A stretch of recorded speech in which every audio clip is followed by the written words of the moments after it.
Hi, and welcome to this episode of I've Got This Kid. I'm your host, Cherina Williams, licensed speech and language pathologist, homeschooling mom of two, wife of one.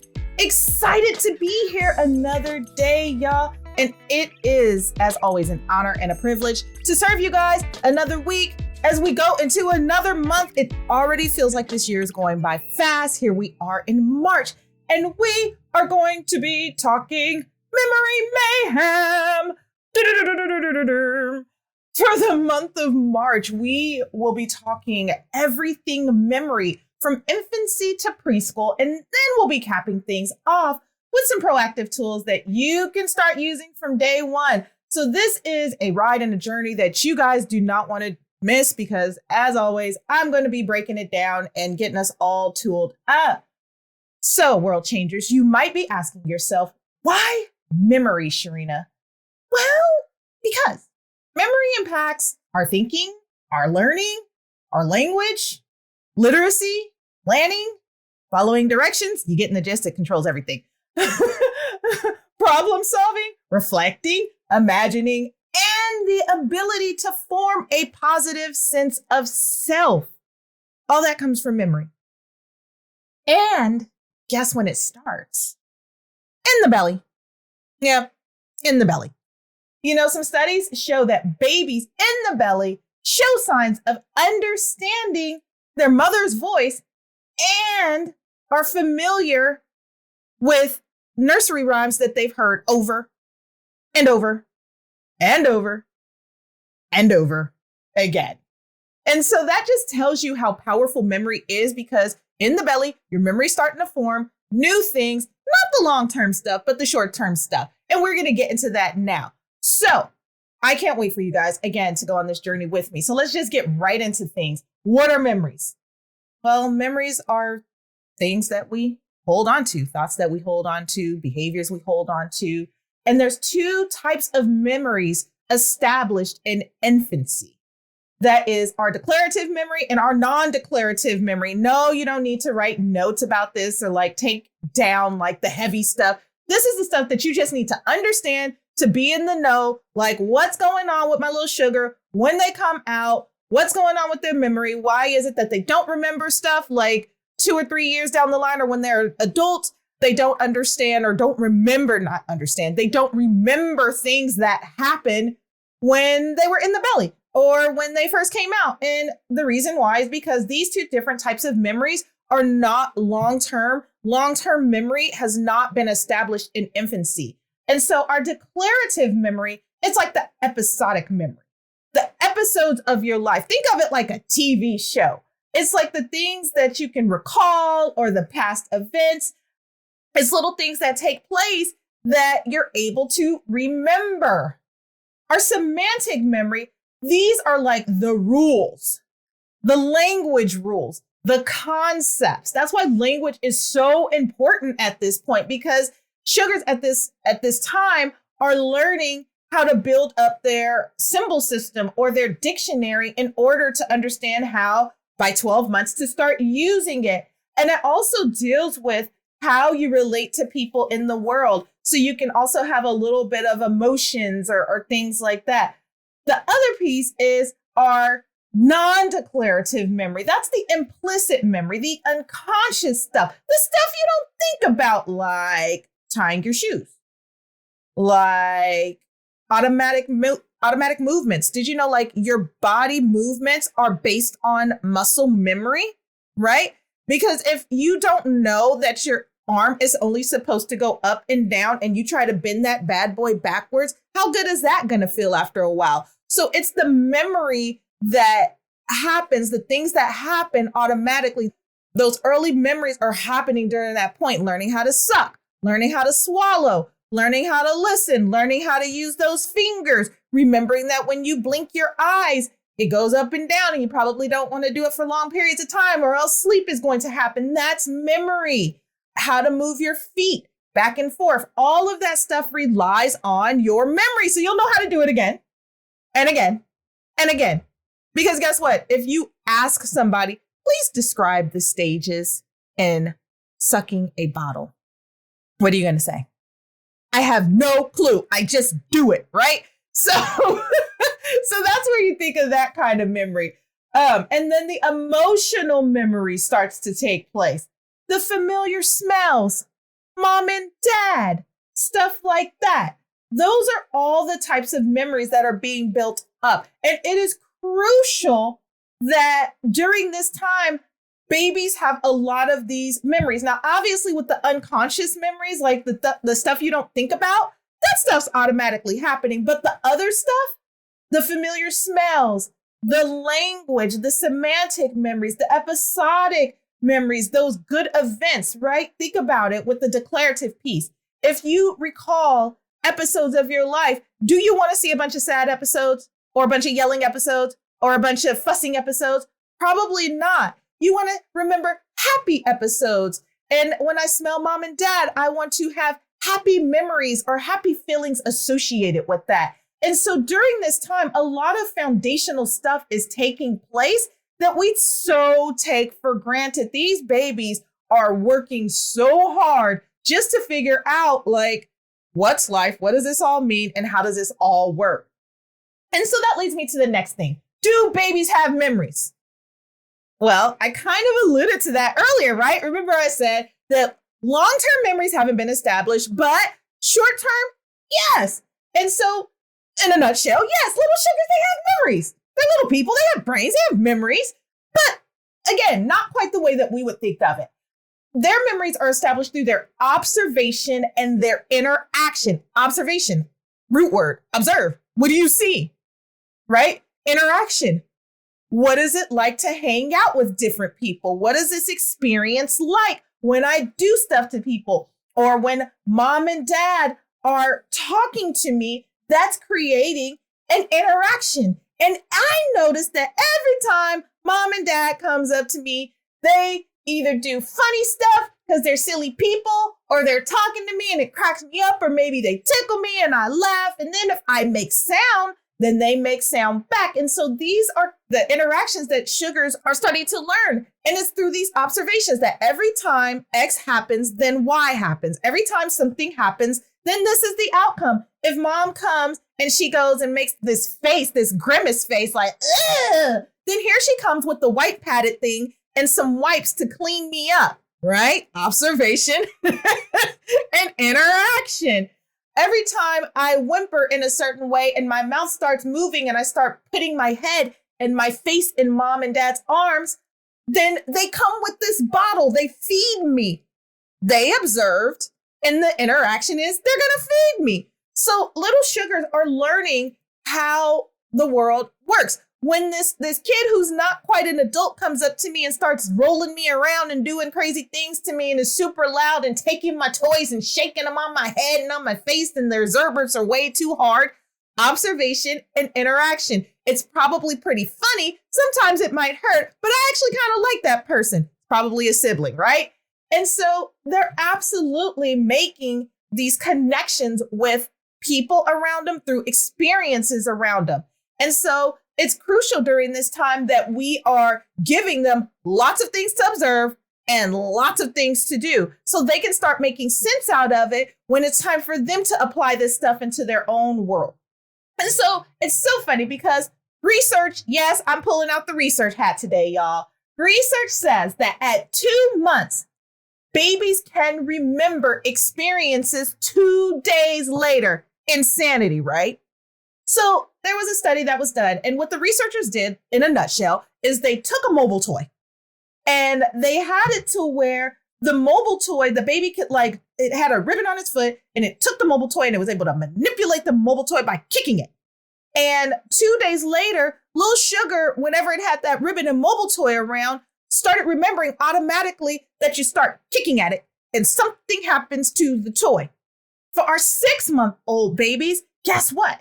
They remembered that same activity for up to 2 weeks. So let's say that on day 1 Sunday, the person introduced the mobile toy activity to them and had them kick at it, right? 14 days later, they did the same activity. Sugar remembered that. That is huge because think about it, world changers, between 2 months and 4 months, your baby is able to remember and recall stuff from 2 days all the way to 14 days. That lets you know that memory is so being established. And this is the real kicker. At 12 months, not only are sugars able to recall those kinds of things, but memory has now taken next level steps. Objects permanence is happening. Separation anxiety is happening. So that means they're getting the quiver lip when mom and dad leaves the room. If you guys want to know what the quiver lip is, you ever seen the love stories? And whenever the person goes away that they love, the little sad love stories, you see the person getting the quiver lip, that little bottom lip starts quivering. That's the quiver lip. So babies get the quiver lip around that time. And then they also start imitating action. So they can hold on to stuff that they've seen, observation, and then they can do it. And they can recall things that don't exist, like mom and dad leaving, hence the separation anxiety, hence the quiver lip. So without experiences, we cannot create memory. You kind of getting my drift here? These observations, these interactions, they create memories, and different types of memories are coming into play. And sugars are relying on that implicit, non-declarative memory because they need to learn how to automatically do some stuff at this point. So when it's time to really start learning some other stuff, like that heavy hitting stuff, like how to use language, they have the focus and the concentration to be able to do so.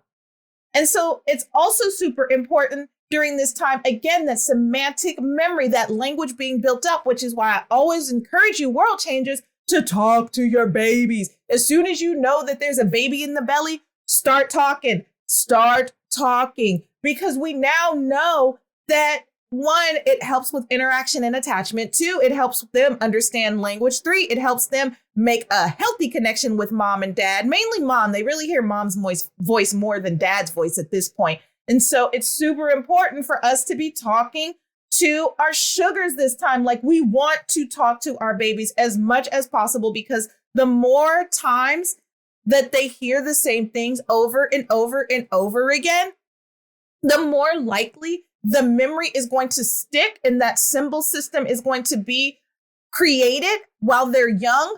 And for our kiddos who are neurodivergent and that may, need a little bit more opportunity or may have difficulties processing information, then we definitely need to give more time, more opportunity, more interaction to different language, to different interactions, to different observations. So that way we're giving them a fighting chance for stuff to stick.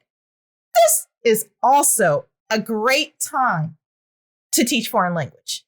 Because remember, sugars' brains are whatever you put in it is what they are going to think is the norm at this point. And so if you're exposing them and, doing it in a way to where you're exposing them to multiple languages, their brain is more likely to hold on to that information. That's why I never discourage world changers who are in bilingual homes and trilingual homes to teach all of the languages, because especially at this time, sugar is going to be able to pick it up and eventually use it and understand it.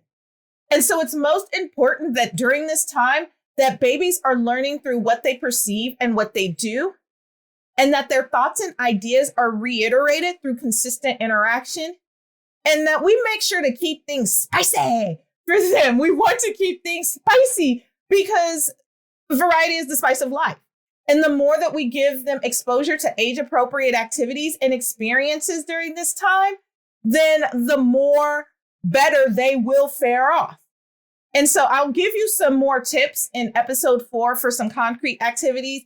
This episode, we're just talking about the what. What is memory? What does this all mean? What's happening with my sugar? This is really important for us to understand and know, because if we don't understand and we don't know, then we don't know how to imply this stuff. And it just means blah, blah, blah, right? When do these memories start? As I mentioned before, memory starts in the belly, in utero. When baby's baking in the oven, that's when memories are happening. Think about it. If babies can learn mom's voice in the belly, that's a memory being created. If baby is learning vowel sounds in the belly, then guess what? memory is being created. And I've talked about this before in past episodes, so you have to catch up on past episodes. I'm not going to go into that today. But they're holding on to these memories and they are being established. The only way that you can recognize something is if it is recognizable, which means you recall it or remember it, right? So everything that sugar does and learns is creating memory. But again, it's not that declarative memory. There's no long-term recall. And it's the stuff really that baby is learning to automatically do, right? So it's like a double-edged sword. Two things are going on, but it's not like in a bad way. It's just two different things going on for baby to be able to establish that foundation to get through life. And think about it. Baby cries, mama comes. By 6 months, sometimes even sooner, a lot of times sooner, you call babies names, they turn their head or they start blinking. If you show them their bottle, their body probably starts moving and getting all excited, right? If you play peekaboo with them, as soon as you do it after a few times, what do they start doing? Cracking up because they remember the experience from the last time. If you drop a toy and then you look down and then you drop that toy again, watch, they're going to start tracking it. If mom and dad leaves the room, baby cries. Why? Because you're a good memory for them. They don't want you to go. And so it's crucial that we understand how this stuff works and the role that we play. Because the more that we do, again, the more that they're benefiting, not just for now, but for the long run. And so we can play a big role in our sugar's memories. How, you might ask? In language-rich homes, through simple talk and interaction. So many studies show that babies who are happy and more adjusted and more secure about themselves are the ones, when they get older, if they track these same babies, are the ones who have more healthy, pleasant memories, have a better sense of self, and all of that good stuff. So we want to make sure that we are creating good, fun memories, happy times for these babies, good interaction, a language-enriched home, lots of playtime, limit that screen time, and just have fun. Play with them, sing to them, read to them, tell stories to them. Because this is where it all starts, world changers. You guys have that power. And these are my closing thoughts for the day. This episode is going to be short because you know why? This is just a sneaker peeker into what we're going to be getting into. Because memory at this time, while a lot of stuff is going on, I'm going to start sounding like a broken record or like a textbook if I start going into like the deeper things. But the most important things you world changers need to know is that, yes, memory is being established. Yes, you can play a role in that. No, it's not the long-term stuff, but it is the establishment of the short-term stuff that'll build into the long-term stuff. So you want to build that stuff up now. My closing thoughts for the day, y'all. None of this costs money. Creating good memories in your sugar don't cost you a thing but time. And this can happen throughout the day. You don't at this point have to structure 5 to 7 minutes a day for sugar. You just need to make sure to be present and give them time all the time, frequently and consistently, and just have fun with them. And during this age, you guys who've already done it, don't throw tomatoes at me. You don't need a lot of toys during this time. This is not the time to go buy a bunch of mobiles and go buy a bunch of things. Just like at this age, seriously, no more than 10 well-intentioned toys. I'll tell you in episode 4. My thoughts about which ones are the most beneficial during this time. Now, if you want to go crazy on books, go crazy on books. But hold on, Dr. Seuss, don't go crazy. Please don't pull out like Moby Dick. Like, we're not ready for the long novels, but like a bunch of fun, good, squishy books, interactive books. That's fun. And I don't mean like a bunch of push button books, but like a bunch of interactive, fun nursery rhyme, storytelling, sing-songy books. That's perfect. They benefit most from you during this time, honestly. Like, the best thing that you can do is giving them that interaction, that FaceTime, that talk time between you and them. And if you want to add a toy to it, by all means, because then you can teach them how to track and what it means when a toy is gone and you're helping build up on permanence and all this other good stuff. So yeah, you can. But again, at this point, you are their greatest asset. So world changers, let's get proactive. Let's get proactive because we have so much to offer our little sugars. And all it takes is a little bit of time, knowledge, and intentionality. The more we nurture our sugars through learning and language and memory, the better we set off that strong foundation for them. Hence the key word of the day, dun, dun, dun, dun, foundation. Because right now we are setting that foundation for them. And if we set a strong foundation, then guess what? That house ain't going to break. We can keep building on that. So join us for next week's episode because we're going to be talking part 2 of Memory Mayhem. One day I'm going to be more intentional and get music because my sing-songies, they're not that great, y'all, but I keep it going, right?